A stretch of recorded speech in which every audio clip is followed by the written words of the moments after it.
My lawsuit covers human trafficking, labor law violations, and forced abortions. And there's many reasons. I mean, obviously, I came to realize that if no one ever has the strength to stand up and say the truth of what went on, then it will only continue and get worse. My court case in the United States is basically alleging that they should be paying minimum wage. That's pretty much it. That there's human trafficking going on, which is basically holding people to work for a wage that's less than what they should be being paid, and not allowing them to just leave if they want to leave. One issue in the courts will be the fact that the church doesn't pay its staff in the Sea Org a minimum wage. It argues that members of the Sea Org are not employees, but volunteers who don't expect to be paid. We do so out of our own religious conviction and our desire to work for and be part of and contribute to our religion and its activities.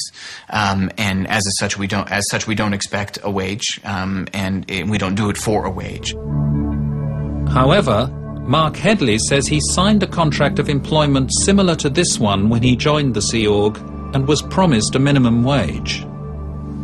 15 years later, I was paid an average of 38 cents an hour for working over 100 hours a week, every single week of every year for 15 years.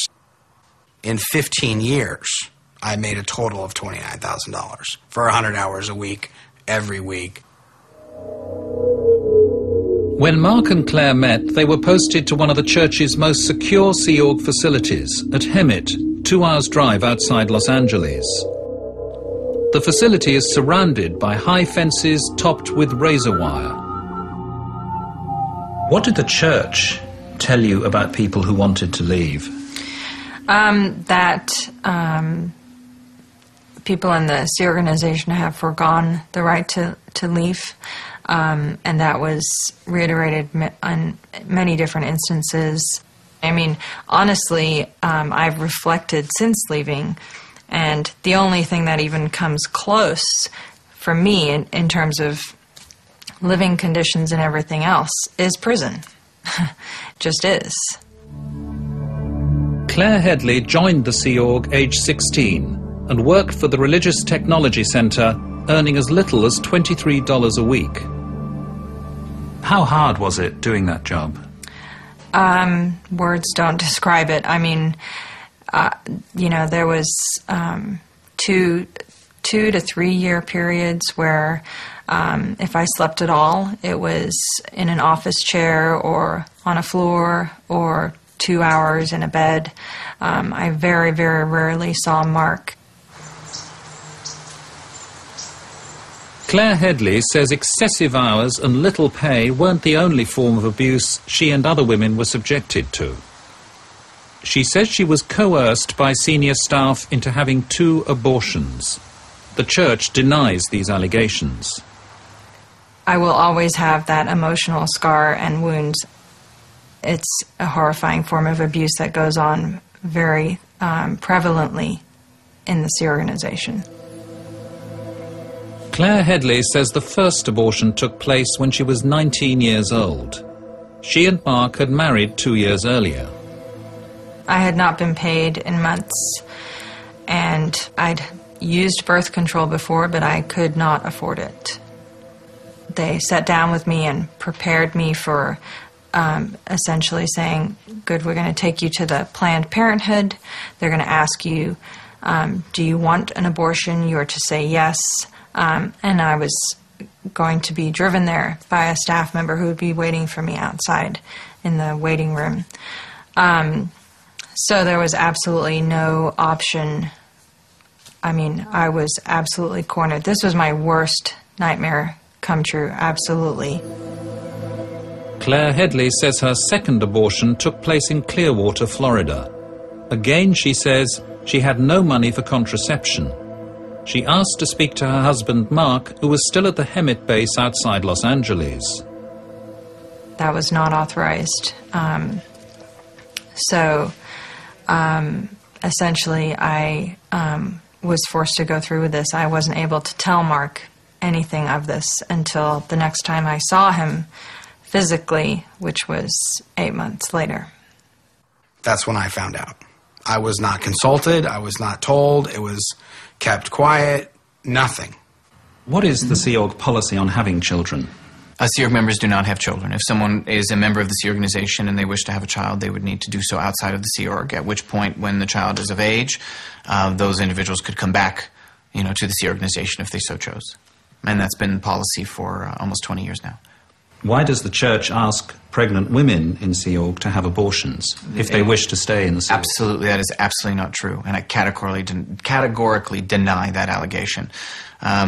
The Church of Scientology would, under no circumstances, and it is certainly has no reflection in church policy, tell a woman what to do with her body, tell a woman what to do with regards to her child, her pregnancy, her family, or any such thing.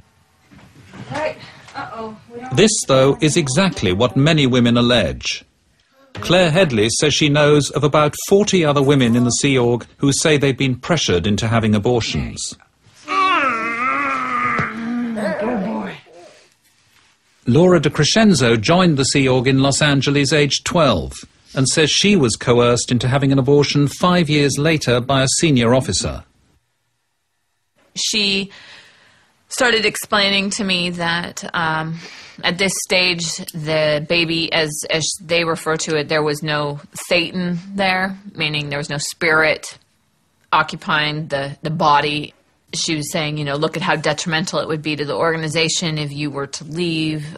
Your post or your job is very important here. We don't have anybody else to put in that job right now. Just the continual pounding, I ended up conceding and doing the abortion. You have 2 beautiful little boys. I do. Do you ever look at them and think what might have been? Of course. In Australia, when Liz Anderson was in the Sea Org and thought she might be pregnant, she too told a senior officer. She said, well, you just can't be pregnant, because at that stage the new policy had come in that you can't have children in the Sea Org.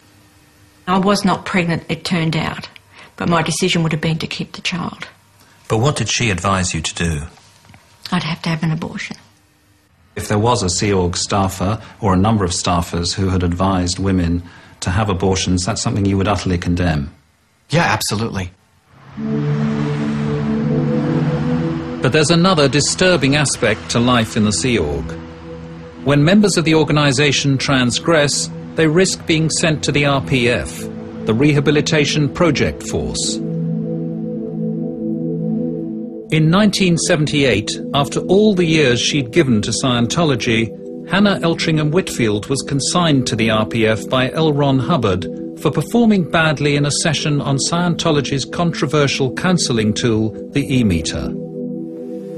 I was led there forcibly by 2 huge men and confined, locked up in a room with no windows for 2 days and 2 nights, during which time I almost went out of my mind. They do that as a sort of a chilling out period.